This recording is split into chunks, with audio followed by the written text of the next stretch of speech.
Lovin's here with a quick workout overview. Did some safety squat bar work today. Was really just planning to work up to a set of 8 at 385 bar weight. I suppose that comes out to, right about 400 pounds, I think, on the safety squat bar. But ended up going for about, for 405, 4 plates. And ended up doing it for a set of 10 because when I got the rep number 8, it just felt really good. I was descending more quickly on the set of 405, and that really helped out. Just for some reason, I get more stretch reflex out of that, and if I can get in the right groove and attack that descent, even though I'm still staying tight, I'm not getting loose, especially in the hole. I'm not letting my hips tilt around or letting my knees wobble or cave in as much as possible. But just had a much better set. Ended up with a really big rep PR for safety squat bar.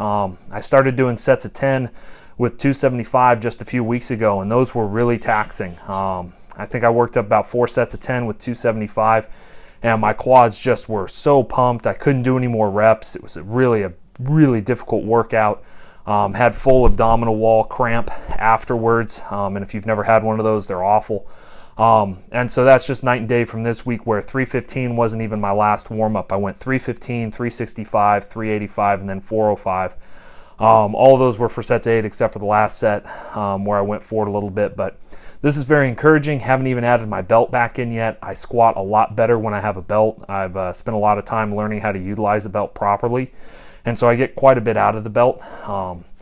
I will say one of the things to look out for with higher rep work is SI joint pain. If you overlock out your reps up at the top and then you relax as you take a breath, that can really put extra strain on your back because you kind of get into that arched back position as you stand up and then kind of rest. That can really cause SI joint pain if you don't maintain your bracing throughout the whole lift, even when you're getting that next breath. And going to descend again for another squat. So be aware of that if you're doing a lot of rep work with even high bar squats can start to hurt your back that way.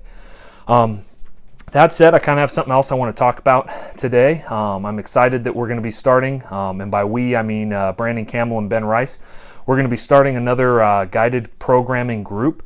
We've done a couple of these before, and usually we try to get as many people in as possible, so we'll lower the price a little bit from usual. And the reason for that is we really want a community of people going through the program together. There's going to be a more extended video on Brandon Campbell's channel, explain exactly what the program is, some more of the principles behind it.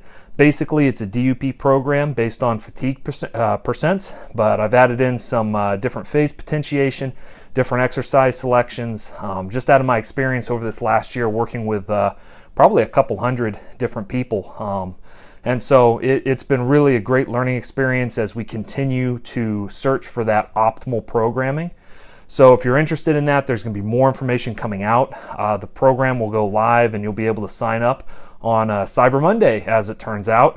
That happened to be the day that we were all ready and had things squared away. So you'll be seeing more information on that, but just as a little heads up, be aware of that. It's not going to have a hard start date, so even if you can't start Monday next week, there's going to be signups allowed throughout the entire year, but we're going to give a discount for people that sign up between now and the beginning of January. So just look for those videos. There'll be some more content, and I hope you enjoyed the video and the safety squat bar work. One thing I want to say before I leave is one of the additions to the program is relative intensity. And whether you sign up for the program or not is irrelevant. But relative intensity is something that's important to track and also understand. The way relative intensity differs from just average intensity is your average intensity, you would look at what you're doing as compared to your 1 rep max. And so oftentimes you hear somebody saying, I was using 75%. Well, 75% of what? Well, their 1 rep max. Well, 75% only has a relative intensity of 75% if, you guessed it, you're doing it for a single, because that's what you're comparing it to. Let's say you're doing a set of 10 with 75%, and let's say you can't do a set of 10 with 76. You can only do 9 reps with 76%, and you can do 10 reps with 75%, but it takes everything you have. It's an absolute grinder, RPE 10 sort of set. That means that 75% that you're using, even though it's kind of comparison to 1 rep max is 75%, which doesn't sound like a whole lot in powerlifting terms. We like to stay around 80%. However, if you're doing a 75% lift for a set of 10, and that's all you can do, its relative intensity is 100%. And so in general for powerlifting, the lowest you ever want to go with relative intensity is 80%. But you can go well below 80% with your kind of absolute intensity if you're doing rep work with it. You just want to pay attention. And the way you would figure out relative intensity is you take whatever percentage in a rep range would be RPE 10, meaning the highest percentage you can use and still make that number of reps. And you would take that number and divide whatever percentage you're using by that number to get the relative intensity. So if you can do, mental math, I'm not sure, you'll have to check me on this. Let's say 75% is what you can do for a set of 10, and that's your RP 10, but you're using 70%. Your relative intensity, is probably going to be somewhere around 90% for that. Somebody will have to check the math on that, comment below when you figure out that math problem, but 0.7 divided by 0.75 gives you the relative intensity of that 0.7 set for 10, which is going to probably be around an RP 8. And I think about 90% relative intensity is going to be on point with that. Might be a little higher, like 91.5. But there's my mental math mid-workout for you. So we'll see how accurate I am. But in any case, track relative intensity in your workouts, especially if you're doing stuff like I am. It's a variation. It's a high rep set. I don't know what my 1 rep max is on a safety squat bar. That's why I like RPE. But I know that that set of 10 was an RPE 9, which means the relative intensity was somewhere between 96 and 98%. If it was like a 9.5 RPE, might have been down closer to 95% relative intensity. But long story short, it was a great stimulus. I know that's going to transfer over when I get back to low bar squatting.